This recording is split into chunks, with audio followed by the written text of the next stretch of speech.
Hello guys, आज का chapter है हमारा द एडवेंचर। गाइस ये चैप्टर काफी लेंदी है एंड काफी कंफ्यूजन भरा है, बट इस वीडियो को देखने के बाद आपके सारे कंफ्यूजन क्लियर हो जाने हैं। तो चलते हैं फटाफट से चैप्टर की ओर। इस चैप्टर में आपको दो कैरेक्टर दिए गए हैं। फर्स्ट है गंगाधर पंत गायतोंडे एंड सेकेंड है राजेंद्र देशपांडे। तो सबसे पहले हम फर्स्ट कैरेक्टर गंगाधर पंत गायतोंडे की बात करते हैं। ये एक हिस्टोरियन हैं और हमेशा हिस्ट्री की बुक्स को पढ़ते रहते हैं, हिस्ट्री के बारे में सोचते रहते हैं और इन्होंने बहुत सारे हिस्ट्री फैक्ट दिए हैं। इंडियन हिस्ट्री के ऊपर इन्होंने 5 वॉल्यूम की एक बुक भी लिखी है। इन्हें सेमिनार अटेंड करना बहुत ज़्यादा पसंद है। इन्होंने अपनी लाइफ में 999 सेमिनार अटेंड किए हैं और अब ये मुंबई जा रहे हैं एक और सेमिनार को अटेंड करने। और मुंबई जाते समय इस सुनहरे सफर में वो कैटोस्टोपिक थ्योरी के बारे में सोचने लगते हैं। कैटोस्टोपिक थ्योरी बताती है कि कोई इवेंट ऐसा ना हो जैसा हमने सोचा है, तो फ्यूचर में बहुत सारी चीजें चेंज हो सकती हैं। फॉर एग्जाम्पल, अगर नाथूराम गोडसे ने गांधी जी को नहीं मारा होता तो आज इंडिया का और पाकिस्तान का बंटवारा नहीं हुआ होता और आज बॉर्डर्स पर जिन सोल्जर्स को मरना होता है वो नहीं मारे जाते। मतलब लड़ाई में जो सोल्जर्स मारे जाते हैं वो सोल्जर्स नहीं मारे जाते। गंगाधर पंत गायतोंडे कैटोस्ट्रोपिक थ्योरी के बारे में सोच ही रहे थे कि उनकी कार एक ट्रक से जाकर भिड़ जाती है और उनका एक्सीडेंट हो जाता है। उन्हें बहुत सारी इंटरनल इंजरीज भी होती हैं और वो कोमा में चले जाते हैं।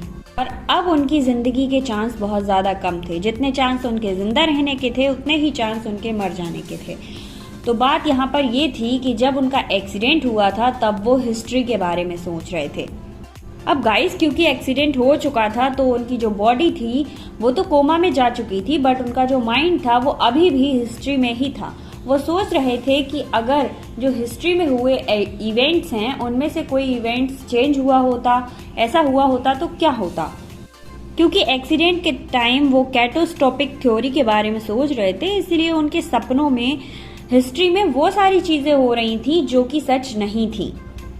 और ये सारी चीजें वो अपने दोस्त राजेंद्र देशपांडे से डिस्कस करते हैं। क्योंकि गाइस, गंगाधर पंत गायतोंडे का जो माइंड था वो अभी भी हिस्ट्री में था, तो वो अभी भी मुंबई जा रहे थे और ट्रेन से जा रहे थे। अब आप लोग कहेंगे ट्रेन से क्यों? तो गाइस, हिस्ट्री में कार नहीं होती थी, उन्हें ट्रेन से ही जाना था। तो उनकी जो कार थी वो ट्रेन में चेंज हो चुकी थी उनके माइंड में, इसीलिए वो ट्रेन से मुंबई जा रहे थे सेमिनार अटेंड करने। गाइज, आई होप आपको इतना समझ आया होगा। अगर नहीं आया तो आप मुझे कमेंट कर दीजिए, मैं आपको पर्सनली समझा दूंगी। कोमा में पहुंचने के बाद गंगाधर पंत गायतोंडे जीजा माता एक्सप्रेस में मुंबई जा रहे थे। अब गंगाधर पंत गायतोंडे सोच रहे थे कि आज सब कुछ बदला बदला क्यों लग रहा है, ना ही घर बने हुए हैं और सारी चीजें जो ट्रेन के आसपास होती हैं वो इतनी बदली बदली क्यों हैं। खैर, उन्हें 40 मिनट लगे लोनावला पहुंचने में। अब लोनावला से ट्रेन ने जो स्पीड पकड़ी तो कर्जत होते हुए बहुत तेजी से आगे बढ़ रही थी कि तभी गंगाधर पंत गायतोंडे के माइंड में आता है कि यार, मैं मुंबई क्यों जा रहा हूँ? मैं तो बिना प्लानिंग के कहीं भी नहीं जाता और कुछ भी नहीं करता, तो आज मैं बिना प्लानिंग के मुंबई क्यों जा रहा हूँ? फिर गंगाधर पंत गायतोंडे कहते हैं, चलो कोई नहीं, मैं मुंबई पहुंचकर द ग्रेट लाइब्रेरी में रिसर्च करूंगा कि पुणे से मुंबई का जो सफर है उसके बीच में जो टाउन और इंडस्ट्रीज थी वो गई कहाँ, उस रूट के बीच में जितने भी टाउन और इंडस्ट्रीज थे वो कहाँ गए। और इस टॉपिक पर मैं राजेंद्र देशपांडे से भी बात करूंगा। अब गंगाधर पंत गायतोंडे की जो ट्रेन थी वो बहुत लंबे पुल के नीचे से गुजरी। उसके बाद उन्हें एक ब्रिटिश कॉलोनी दिखी और उसके आगे वो चलते जा रहे थे और कुछ चीजें अब उन्हें दिखना स्टार्ट हो चुकी थी। फिर हमारी ट्रेन सरहद पर जाकर रुकी और फिर एक एग्लो इंडियन ने हमारा टिकट चेक किया जो कि टीटी की जॉब कर रहे थे। और एग्लो इंडियन उन लोगों को कहते हैं जो कि बाहर से आए हुए होते हैं बट वो इंडिया में परमानेंट बस जाते हैं। और उसी टाइम गंगाधर पंत गायतोंडे के सामने बैठे हुए एक खान भाई ने कहा, और भाई, क्या पहली बार मुंबई जा रहे हो? और गंगाधर ने भी कह दिया, हाँ शायद, मुझे भी ऐसा ही लग रहा है कि मैं पहली बार मुंबई जा रहा हूँ। और बात करते करते हम मुंबई रेलवे स्टेशन पहुंच गए। अगर स्टेशन की बात की जाए तो स्टेशन काफी साफ सुथरा था और वहां पर ब्रिटिश लोग और एल्गो इंडियन ही थे, ज्यादातर वही लोग वहां पर प्रेजेंट थे। इसके बाद जब मैं स्टेशन से बाहर निकला तो मैंने देखा कि ब्रिटिश इंडिया कंपनी का हेडक्वार्टर था सामने। और ऐसा नहीं था कि हेडक्वार्टर खराब पड़ा था या गंदा पड़ा था, उसमें काम चल रहा था, उसमें इंपोर्ट और एक्सपोर्ट का काम चल रहा था। अब ऐसा कैसे हो सकता है? क्योंकि ब्रिटिश लोग तो 1957 में 1957 में ही ये देश छोड़कर जा चुके हैं, तो अब ऐसा कैसे हो सकता है? उन्हें लग ही नहीं रहा था कि वो मुंबई आए थे, उन्हें ऐसा लग रहा था कि वो इंग्लैंड जा चुके हैं और वो सोच रहे थे कि वो मुंबई में ही हैं या फिर इंग्लैंड में हैं। अब इस चीज को क्लियर करने के लिए वो अपने दोस्त राजेंद्र देशपांडे के पास जाते हैं। अब गंगाधर पंत गायतोंडे ने कहा कि अब मैं पागल हो जाऊंगा, ये सारी चीजें मुझे पता नहीं क्यों इतनी अजीब लग रही हैं। उन्होंने कहा कि अब मैं अपने भाई गायतोंडे, विनय गायतोंडे से मिलूंगा। और वो स्टेशन से राइट चलने लगे, चलते जा रहे थे। आखिरकार एक व्हाइट बिल्डिंग मिली जिसमें उनके भाई विनय गायतोंडे मिलने वाले थे। उन्होंने देखा कि बिल्डिंग तो व्हाइट है, बट इसका नाम बदला हुआ क्यों है? जब वो अंदर गए तो उन्हें एक व्हाइट ड्रेस में ब्यूटीफुल सी लड़की दिखाई दी। उन्होंने कहा हाय व्हाइट ब्यूटी, एंड वो अंदर चले गए। उन्होंने व्हाइट ब्यूटी से कहा विनय गायतोंडे, तो उन्होंने कहा ये नाम तो मैंने पहली बार सुना है, फिर भी मैं एक बार चेक करती हूँ। अब उन्होंने चेक किया तो मिस्टर विनय गायतोंडे टेलीफोन लिस्ट में थे ही नहीं। तो उन्होंने एक बार फिर से चेक किया। इस बार वो एम्प्लॉय लिस्ट में चेक कर रही थी, बट वहां भी विनय गायतोंडे नाम का कोई व्यक्ति नहीं था। तो उसने सोचा कहीं ये बुढ़ऊ चांस तो नहीं मार रहा है। उसने कहा कोई नहीं, चलो एक और लिस्ट है उसमें भी चेक कर लेती हूँ। बट उस लिस्ट में भी कुछ नहीं था। तो वो व्हाइट ब्यूटी अपने माइंड में ही सोच रही थी कि जरूर ये बुढ़ऊ जो है वो मुझ पे चांस मार रहा है। और फाइनली उनसे कहती है सॉरी सर, हमारी कंपनी में कोई भी विनय गायतोंडे नाम का इंसान काम नहीं करता है। अब गंगाधर पंत गायतोंडे कहते हैं क्या यहाँ पर वो काम नहीं करता? वो कहते हैं चलो कोई नहीं, एक बार मैं लाइब्रेरी जाता हूँ, फिर सारी चीजें मुझे क्लियर होंगी और मैं पता कर पाऊंगा आखिर चल क्या रहा है। अब गाइज यहाँ पर स्टोरी जितनी मैंने बोली है उतनी एक बार फिर से बताती हूँ कि मिस्टर गंगाधर पंत गायतोंडे का एक्सीडेंट हुआ है, जैसा कि आप लोग जानते ही हैं, और वो एक्सीडेंट के बाद कोमा में गए हुए हैं। अब उनके माइंड में दो बातें चल रही थी कि मैं मुंबई जा रहा हूँ, और दूसरा कि हिस्ट्री में अगर कोई क्लॉट चेंज हो गया होता तो क्या होता। इसीलिए जब उनके माइंड में ये सारी बातें जो अभी हमने सुनी पीछे, वो सारी बातें उनमें जितनी भी चीजें थी उन्हें चेंज दिख रही थी। तो क्योंकि कहीं ना कहीं हिस्ट्री में जो क्लॉट था वो चेंज हो चुका था और वो मुंबई जा रहे थे, तो इसलिए वो मुंबई जा रहे हैं। और मुंबई के रास्ते में जितनी भी चीजें उन्हें दिख रही थी वो सारी क्या थी? चेंज दिख रही थी। अब वो इसी चीज को क्लियर करने के लिए लाइब्रेरी जा रहे थे कि जो उनके साथ चल रहा है वो आखिर है क्या। अगर पिक्चर अभी तक आपको समझ नहीं आ रही है, मतलब जो भी मैंने बताया वो अगर अभी तक आपको समझ में नहीं आ रहा है, तो आप मुझे कमेंट कीजिए, फिर से ट्राई करेंगे। फिलहाल मुझे लगता है कि आपको समझ आ चुका होगा। चलिए आगे चलते हैं। खैर, लाइब्रेरी पहुंचने के बाद गंगाधर पंत गायतोंडे अपने ही द्वारा लिखी हुई 5 वॉल्यूम बुक को ऑर्डर कर देते हैं और वो उस बुक का फर्स्ट चैप्टर पढ़ना स्टार्ट करते हैं। उन्होंने फर्स्ट वॉल्यूम पढ़ी, उसमें भी कोई चेंज नहीं था। सेकेंड वॉल्यूम पढ़ा, उसमें भी कोई चेंज नहीं था। थर्ड वॉल्यूम में भी कोई चेंज नहीं था। यहाँ तक कि फोर्थ वॉल्यूम जिसमें औरंगजेब के बारे में बताया गया था, उसमें भी कोई चेंज नहीं था। अब उन्हें ये आशा थी कि शायद औरंगजेब की मौत के बाद कुछ चेंज हुआ होगा। अब बारी थी उनकी 5th वॉल्यूम, उन्हीं के द्वारा लिखी हुई बुक की 5th वॉल्यूम को स्टडी करने की। अब आखिरकार गंगाधर पंत गायतोंडे को पता चल ही गया कि हिस्ट्री में कहाँ चेंज आया था और कौन सा चेंज आया था। अभी तक गंगाधर पंत जानते थे कि मराठा हार गए थे। अभी तक गंगाधर पंत जानते थे कि पानीपत की लड़ाई में जो मराठा थे वो अब्दाली से हार गए थे, बट बुक में लिखा था कि मराठा अब्दाली से जीत गए थे। यही चेंज उन्हें मिला। गंगाधर पंत कहते हैं कि इस बुक को पढ़ के मुझे राइटिंग स्टाइल तो मेरा ही लग रहा था, पर सच बताऊं तो मुझे कभी ये लगा ही नहीं कि ये बुक मैंने ही लिखी है। मुझे ऐसा लग रहा था कि ये बुक मैं फर्स्ट टाइम पढ़ रहा हूँ। खैर, मैंने बुक को पढ़ना जारी रखा और मैंने पढ़ा कि ईस्ट इंडिया कंपनी मराठा की जीत की वजह से सदमे में आ गई थी और ब्रिटिश मुंबई, कलकत्ता और मद्रास तक ही केवल सीमित रह गए। मराठा ने दिल्ली से मुगल सल्तनत का जो राज्य था वो कभी भी खत्म होने नहीं दिया, क्योंकि मराठा जानते थे कि अगर मुगल सल्तनत जो थी वो खत्म हो जाएगी तो हिंदू मुस्लिम कभी भी एक साथ नहीं रह पाएंगे। इंडिया पॉलिटिकली और इकोनॉमिकली स्ट्रांग था, पर मराठा चाहते थे कि इंडिया की टेक्नोलॉजिकल ग्रोथ भी हो। इसीलिए उन लोगों ने ब्रिटिश से सहायता लेना ठीक समझा और ब्रिटिश को कुछ दिन वहां रहने की परमिशन दी। उन्होंने 2001 तक अनलिमिटेड आयात और निर्यात का मतलब उन्हें चांस दे दिया। ब्रिटिशर्स दिल्ली, कलकत्ता और मद्रास तक ही सीमित रह गए। साथ ही साथ जो मराठा लोग थे उन्होंने दिल्ली सल्तनत को बनाए रखा, क्योंकि वो लोग जानते थे कि दिल्ली सल्तनत के रहते हुए ही हिंदू और मुस्लिम एक साथ रह सकते हैं। साथ ही साथ वो जानते थे कि दिल्ली सल्तनत पॉलिटिक्स में स्ट्रांग है और सारी चीजों में भी स्ट्रांग है, पर वो चाहते थे मराठा इंडिया की टेक्नोलॉजिकल ग्रोथ भी करना चाहते थे। इसीलिए उन्होंने ब्रिटिश से हेल्प मांगी और बदले में ब्रिटिशर्स के लिए अनलिमिटेड एक्सपोर्ट का परमिशन दे दिया। अब ये जो लिमिट थी वो थी 2001 तक की, अनलिमिटेड एक्सपोर्ट कर सकते हैं वो। पर धीरे धीरे इंडिया में भी डेमोक्रेसी की लहर चली और इंडिया में किंगडम की पावर धीरे धीरे कम होने लगी। अब ये सब पढ़ के गंगाधर पंत के मन में इंडिया के प्रति जो रिस्पेक्ट थी वो और ज्यादा बढ़ चुकी थी। अब ये सारी बातें तो ठीक हैं, पर मराठा पानीपत के युद्ध में जीते कैसे, जहाँ तक कि सबको पता है और हिस्ट्री भी बताती है कि मराठा हार गए थे। ये सब जानने के लिए मैंने लाइब्रेरियन से बाहू साहिब बांची बाखर ऑर्डर कर दिया उन्होंने।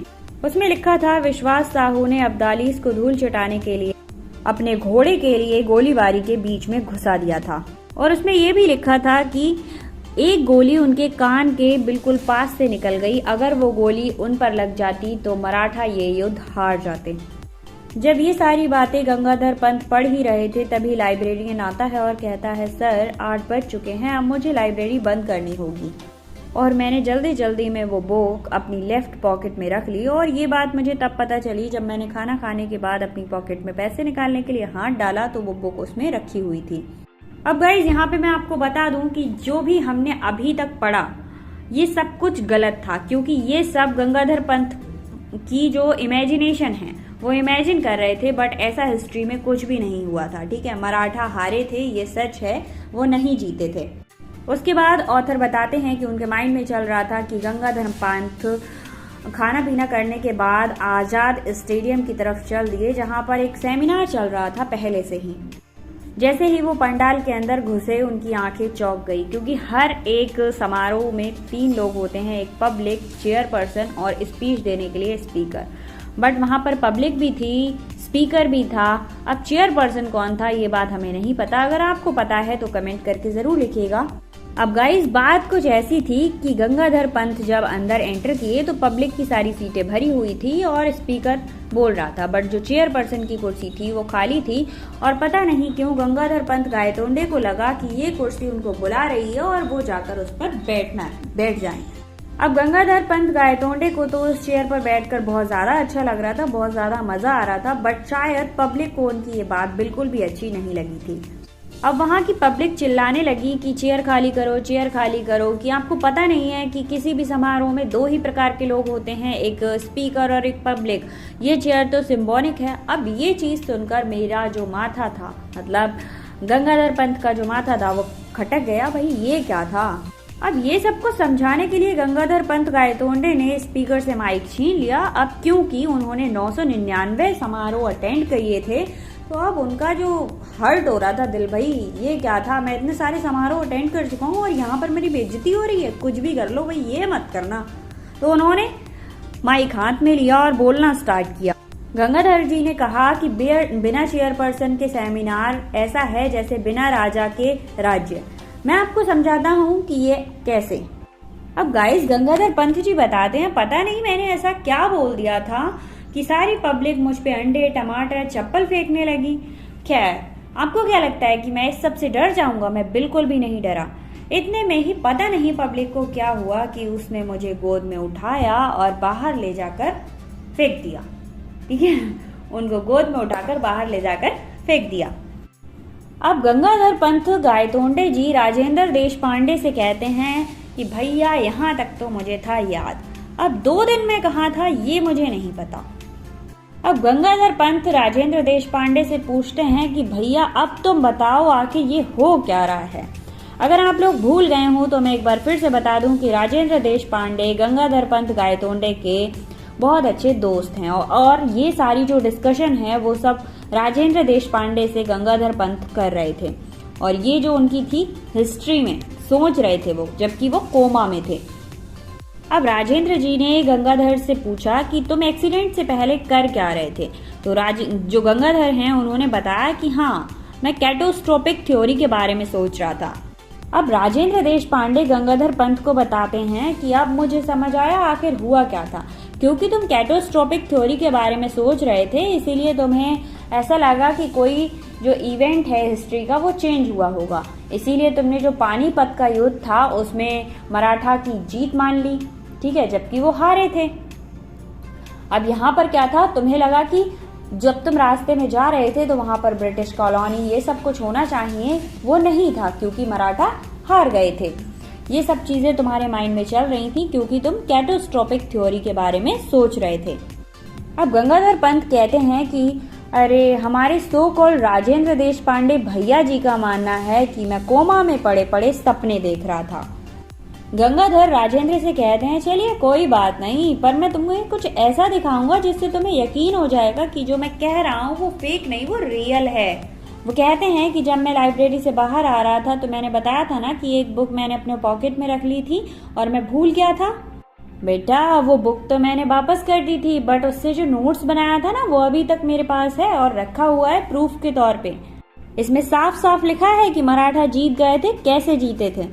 अब राजेंद्र देशपांडे कहते हैं यार गंगाधर, तुमने तो मुझे कंफ्यूजन में डाल दिया। वो कहते हैं यार तुम रुको, मैं कुछ सोचता हूँ। अरे, मैंने सोच लिया, मेरे पास तुम्हारी इस चीज के लिए भी एक थ्योरी है, सुनो। देखो गंगाधर, हम सबको पता है कि इस दुनिया में बहुत सारे एटम्स हैं, वैसे ही हमको पता है कि इस दुनिया में बहुत सारी यूनिवर्स हैं, और अगर हम अर्थ को एटम के न्यूक्लियस से कंपेयर करें तो उस स्केल में हम सब इलेक्ट्रॉन हुए। गंगाधर पंत कहते हैं हाँ जी। तभी वो कहते हैं कि तुमने पढ़ा होगा कि अगर इलेक्ट्रॉन को एनर्जी दी जाए तो वो एटम से बाहर निकल आते हैं। तभी वो कहते हैं कि अगर हम इलेक्ट्रॉन के इक्विवेलेंट ह्यूमन को देखें तो बहुत सारी एनर्जी मिले तो एक यूनिवर्स से दूसरे यूनिवर्स में जा सकते हैं। फिर गंगाधर जी कहते हैं हाँ, सही पकड़े हैं राजेंद्र बाबू, मैं समझ गया। जैसे ही मेरे पास एनर्जी आई मैं दूसरे यूनिवर्स में चला गया, और जैसे ही ये एनर्जी खत्म हुई मैं अपने यूनिवर्स में वापस आ गया। पर यार राजेंद्र, इतनी सारी एनर्जी मेरे पास आई तो आई कहाँ से? तभी राजेंद्र कहते हैं साइंस में अभी भी बहुत सारे ऐसे क्वेश्चन हैं जिनके आंसर अभी तक हमें नहीं मिले हैं। अब मुझे जितना पता था मैंने उतना तुम्हें बता दिया। हो सकता है तुम्हारे एक्सीडेंट की वजह से ये एनर्जी तुम्हारे माइंड से निकली हो। खैर, जो भी हुआ हो, अब तुम मेरे साथ मुंबई चलो, क्योंकि मुझे पानीपत के युद्ध पर एक सेमिनार रखा गया है और उसे अटेंड करने के लिए हम दोनों को बुलाया गया है। तो फटाफट से हम दोनों मुंबई चलते हैं। चलो भाई, अब चेयरपर्सन के तौर पर अपने 1000वें सेमिनार को भी अटेंड कर लिया जाए। तभी गंगाधर पंत जी कहते हैं कि ना राजेंद्र भैया, मैं नहीं जाऊंगा। मुंबई वाले जूते चप्पल तो मारते ही हैं, साथ ही साथ हड्डियां भी तोड़ देते हैं। गाइज, यहीं पर खत्म होता है हमारा चैप्टर। आशा करती हूँ आपको समझ आया होगा। वैसे बहुत ही बकवास चैप्टर था और इतना घुमा घुमा के बताया गया था, पता नहीं उनके माइंड की स्टोरी हमारी बुक में क्यों डाल दी गई। चलिए कोई नहीं, इस चैप्टर को पढ़ लीजिए और फटाफट से आपको याद हो जाएगा। अगर कोई भी प्रॉब्लम होती है तो आप मुझे कमेंट कर दीजिए। क्लास 11, 12 एंड 10 की सारी समरी मेरे चैनल पर प्रोवाइड है, फटाफट से जाकर चेक कर लीजिए। Thank you so much.